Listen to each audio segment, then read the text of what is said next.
So we had small bad news yesterday or last night. I went for a blood test at the hospital again and they got the results later on, so they phoned me back and said that my hormone levels have gone up again, so they don't think that the injections to get rid of the pregnancy have worked. So they've got me in today, Monday, at sort of 10 o'clock, 10:30, because they're worried now that things might rupture because it's not going, which means that I could end up having an operation. They're not sure. And the thing is, I really don't want an operation because I'm struggling. I can't get pregnant. Sorry, I might cry at this bit. I can't seem to get pregnant with two working fallopian tubes and ovaries. And obviously with an operation, they may have to remove one or one might get damaged, which means that that's going to cut my chances of getting pregnant naturally down even more than they already are. And it's just hard because you know that John can have a kid with anyone if he wants. But I won't be able to anymore.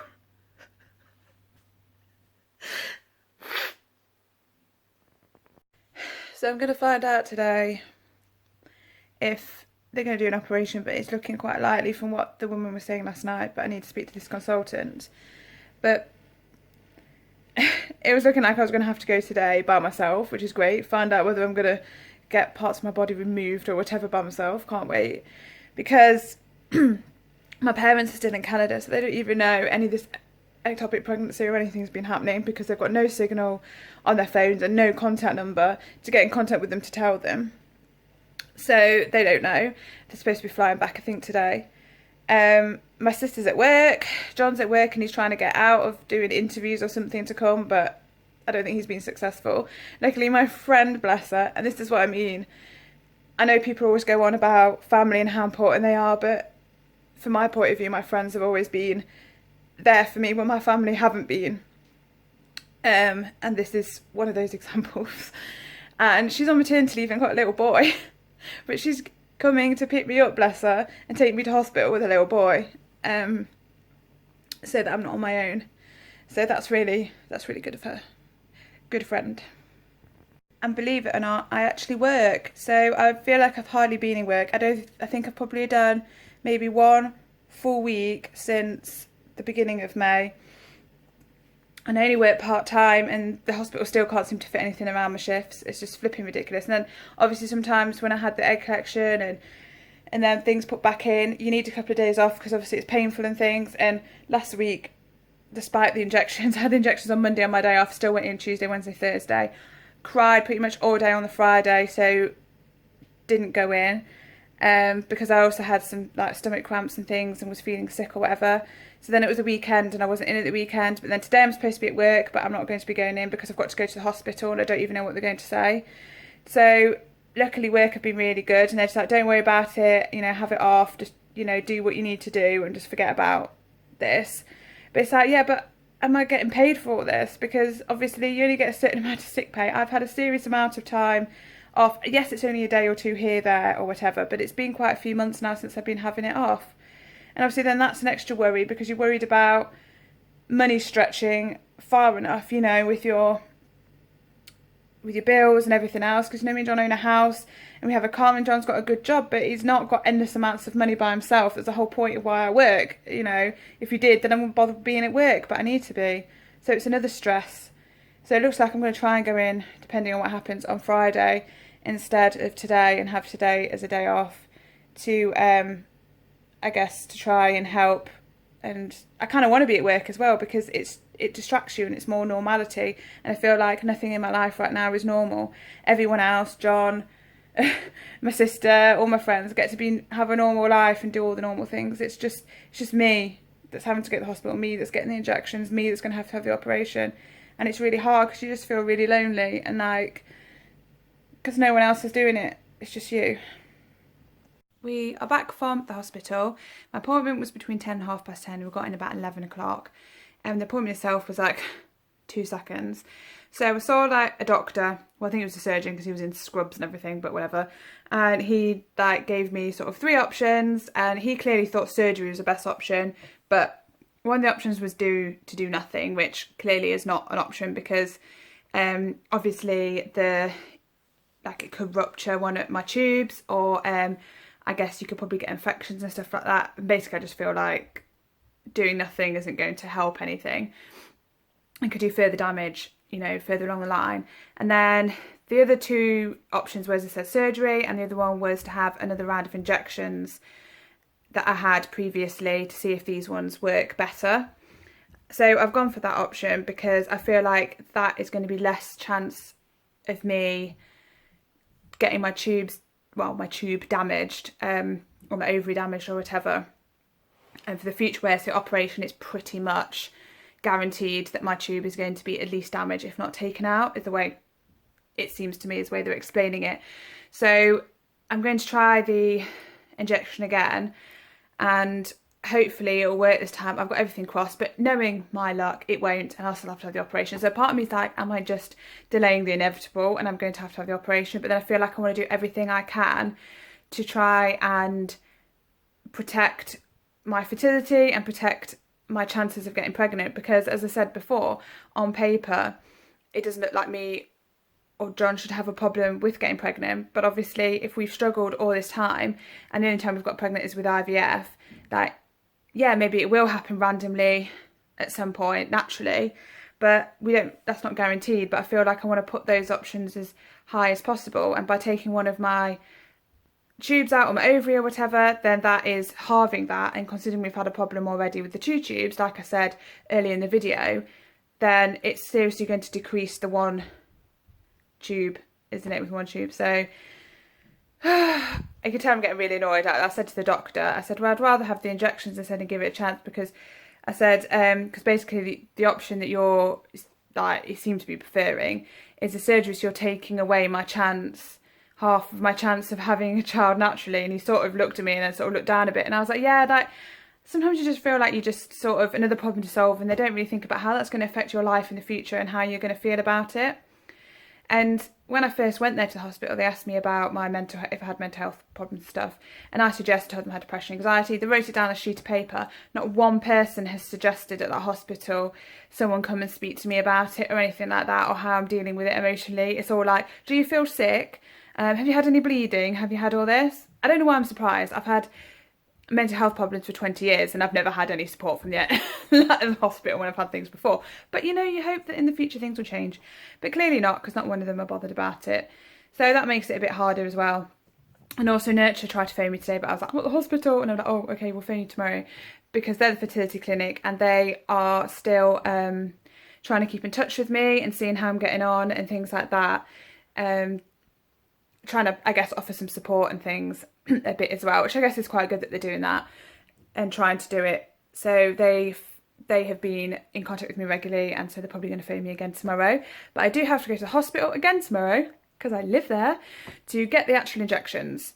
So John is going to come with me tomorrow, because obviously my friend came with me today and John's able to come with me tomorrow, so he's going to work from home and then take me to the hospital. I'll be able to go to work in the morning, so I get a little bit of normality in the morning for once in my life, and then we'll go in the afternoon after work and get the injections. And then I guess I'll probably have to go for another blood test to see if the hormone levels have come down this time.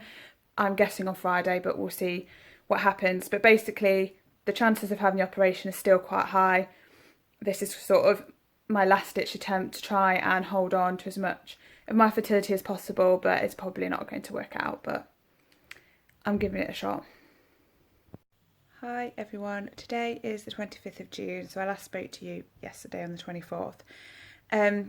I had a bit of a panic last night about whether I made the right decision about taking another dose of the methotrexate. So I ended up phoning, they give you a number, a sheet with numbers on that you can phone at them anytime, because it's an emergency ward, so you can phone them. If you have any problems or like you're worried about anything, you can phone them. So I did last night, and I was like in tears to the nurse on the phone, like, I don't know if I made the right decision, I don't know if I'm doing the wrong thing and all this kind of thing. So she was a good bless, and she was listening to me and stuff like this, and we're having a bit of a chat, and I was just getting it all out, I guess, all my worries about it and things, about what I was doing. And then she said that since I was coming in today anyway, in theory, to have the methotrexate, she was like, you can change your mind at any time. It's not just because you've said that you want it today doesn't mean that you actually have to have it when it comes to it tomorrow. So she said, I'll write a note, say that you called, and that you can speak to someone again tomorrow about it, and you can, and someone who's like more qualified than her can answer the questions and stuff. So me and John went in today, and I spoke to a nurse, and then she got the consultant who actually spoke to again yesterday, today, and she came back as well, and I asked lots of questions that I had, and he answered, you know, truthfully about, you know, how he thought, and we've decided, me and John I suppose, but mostly me because obviously it's my body, have decided to go ahead with the surgery because I'm worried that because my hormone levels kept going up. He said that having another dose of methotrexate, you know, with some women it does work, but he said the second one works rather than the first one. He said, but that's usually in women who either the hormone levels have stayed the same throughout the first lot of treatment or it's gone down, whereas mine have risen, and that's what he's most worried about. And obviously I'm worried about it rupturing, the ectopic pregnancy rupturing and causing me internal bleeding, and obviously it could make me seriously ill or kill me, and obviously I don't really want that, and it's going to cause me more problems because I'd have to do a massive sort of incision rather than just keyhole surgery, which is what I will be having, and obviously they'll have to look for the bleeding, and I could do so much more damage to myself, like just other organs, not just my fallopian tube and things like that. So I'm going to have the surgery tomorrow, and I feel like now I've made the right decision. I mean, obviously I'm not happy about it because I may well have my fallopian tube removed, and that's obviously really scary and a horrible thing to think of. And now the chance of me having another ectopic pregnancy is higher and all this. So obviously it's not a very nice thing to think about, to have that removed and things. And it is, I expect I'm going to feel really sad, especially after the surgery tomorrow. But I feel like I've made the right decision, and I don't feel so like a ticking time bomb now. And almost, I guess, a bit relieved that it's going to get sorted. So I'm going to be in the hospital tomorrow. I may be able to leave on the same day, depending on when the surgery is or how I respond to it afterwards.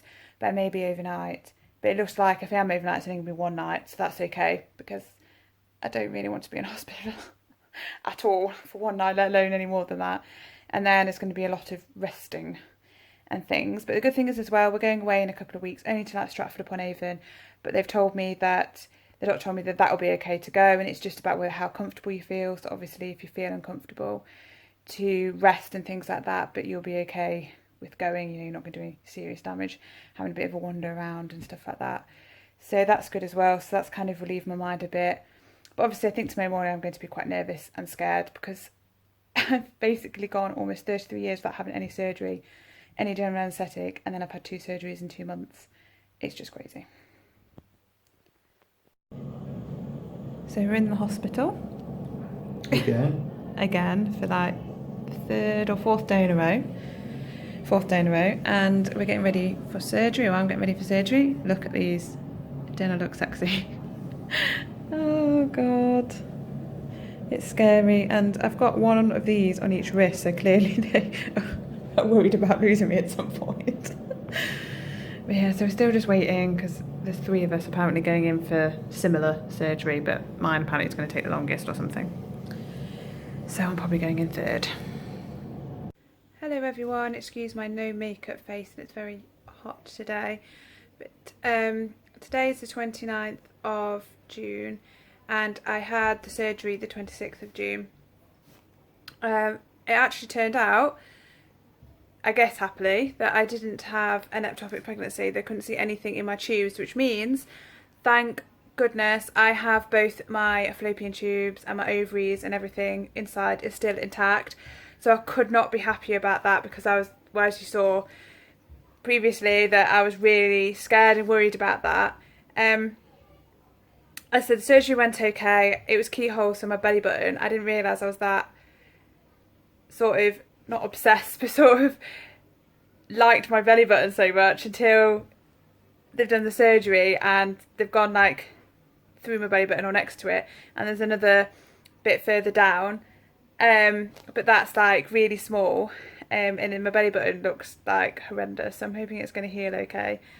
But yeah, anyway, that's like the least of my worries, I guess. So because I couldn't find out, they couldn't see an ectopic pregnancy, he noticed that my uterus was slightly swollen. So he decided that I was going to have a scan the next day. So that's what I did.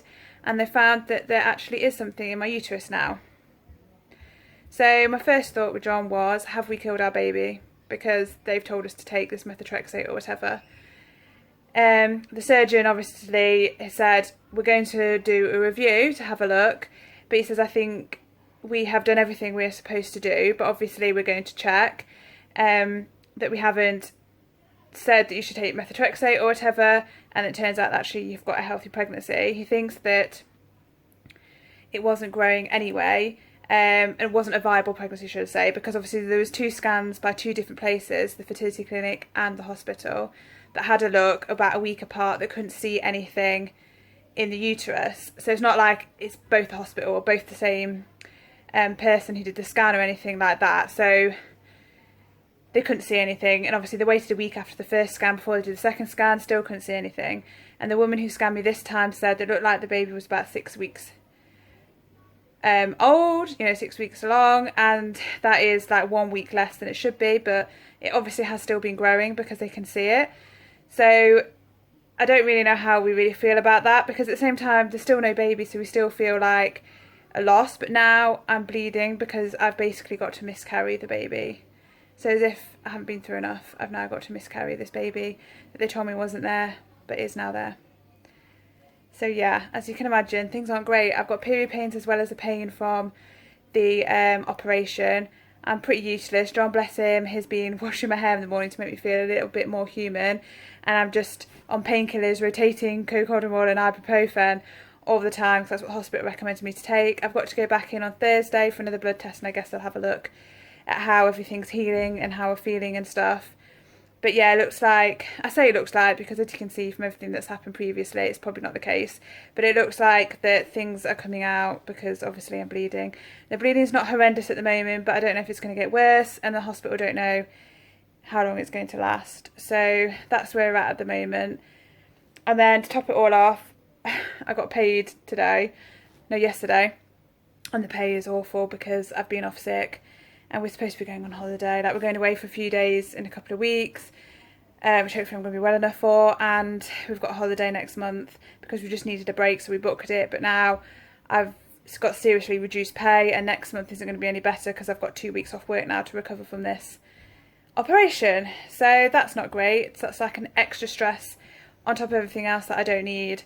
It's like someone upstairs, or, I mean, I'm not religious, but it feels like somebody somewhere has just decided to rain a load of shit on us at the moment.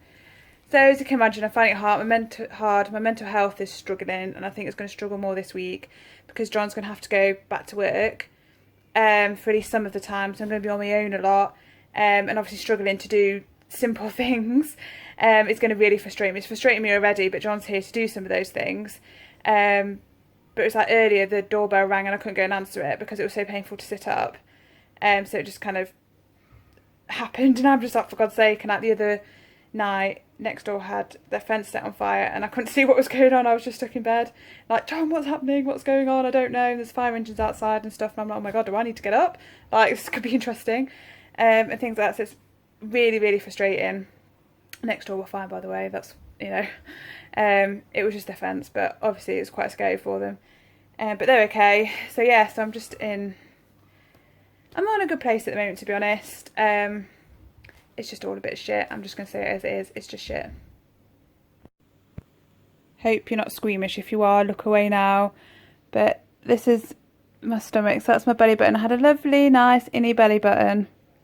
And as you can see now, you can't really tell where the belly button actually is. And it's bruised there, but I'm getting the pain here, which is where I think they've poked around. And my belly, I'm not saying I've ever had a flat belly because I haven't, but it is so swollen. And then I've got stitches down here, but I'll spare you the view of them. But they look fine, they don't look like this. They're just, you can barely see anything at all. It's not bruised like this or swollen down there or anything like that. But yeah, the pain I'm getting is mostly on this side. But it's a little bit on this side as well. But this is the side they thought that the ectopic pregnancy was going to be. So I think they've probably had a good route around there at the tube and stuff to check. And that's where like the cyst is in my ovary there. But I've got period pains as well now, and back pain at the bottom, which is due to period pains, and probably because I'm sitting and lying so much and I can't lie on my side, so I'm literally on my back all the time. But yeah, so yeah, lovely and pleasant. Hi everyone, today is the 2nd of July And on the 30th of June, which was a Sunday, I had probably the most traumatic experience of this whole mess. This last couple of weeks, none of it has exactly been great. But this last couple of days, that day specifically, has been really horrendous. Basically, I woke up in the morning and I had stomach cramps again. But I took cocodamol and ibuprofen. But instead of getting better, they got worse and worse. And then the bleeding got really bad, as in it was soaking through my clothes, the pad, my clothes and onto the bed. And I was going to the toilet and blood was coming out. And I was in I've never felt pain like it, basically.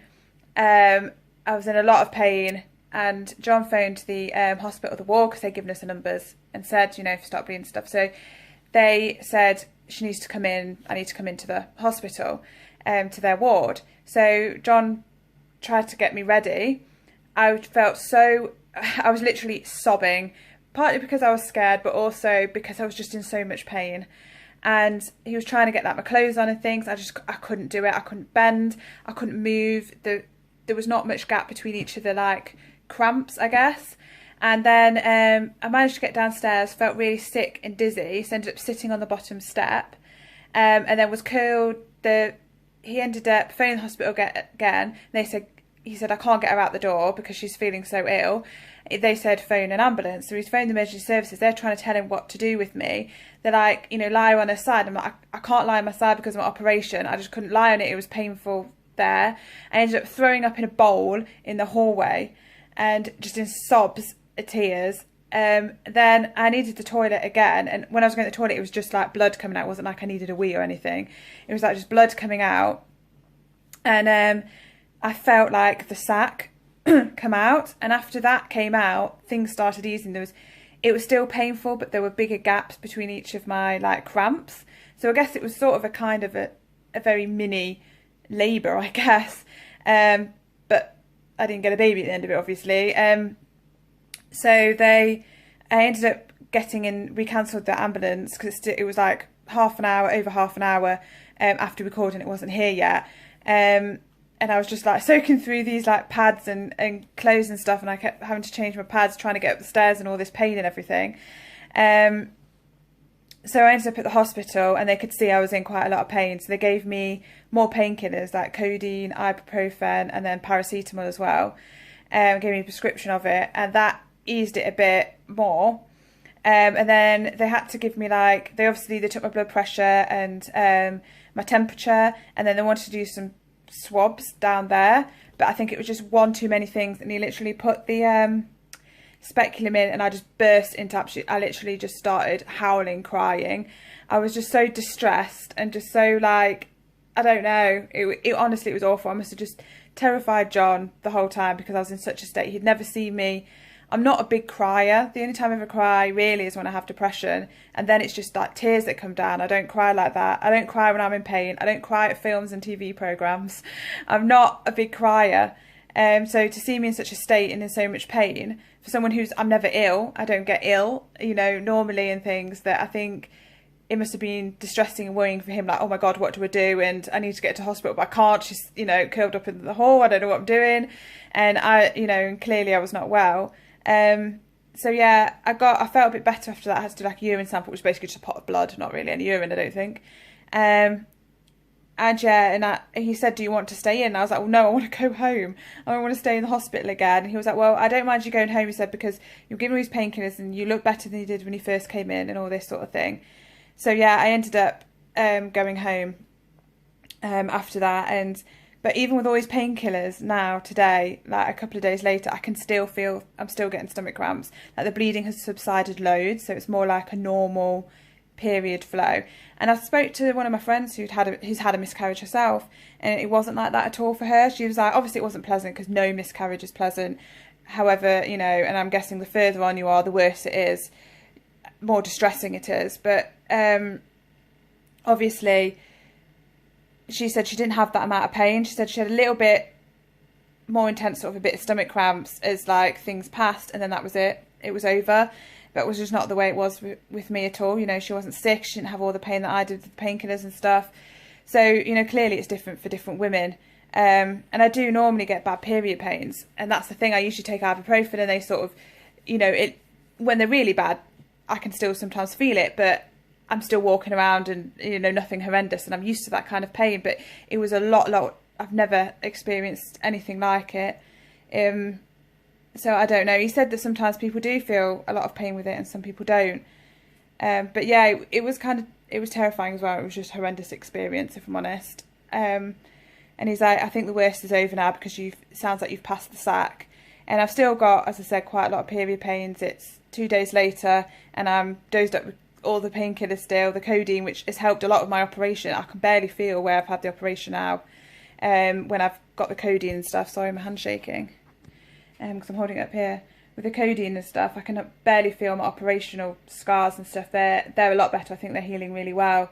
But and yeah, so with all the dosed up painkillers, I've got even stronger painkillers now, so I really can't feel much. But yeah, I can still feel the stomach cramps, even though they're manageable. Obviously, they're nowhere near as bad. I can still feel them even though I'm dosed up with every painkiller going. But yeah, so that was probably the most. I can't believe how this. You couldn't write this. Like if I told this, people probably don't even believe me. It's just something I couldn't even think up. It's just been a nightmare. Like, it's been horrible, the whole fertility thing anyway, and frustrating and awful. And I've put myself through, especially with the IVF, some really difficult things. But the last 3 weeks have been just from one nightmare to another. I've literally just feel like I've lived in a nightmare. It's been absolutely horrendous. And Sunday was the most horrendous day, or the morning I've ever been through. It was horrible.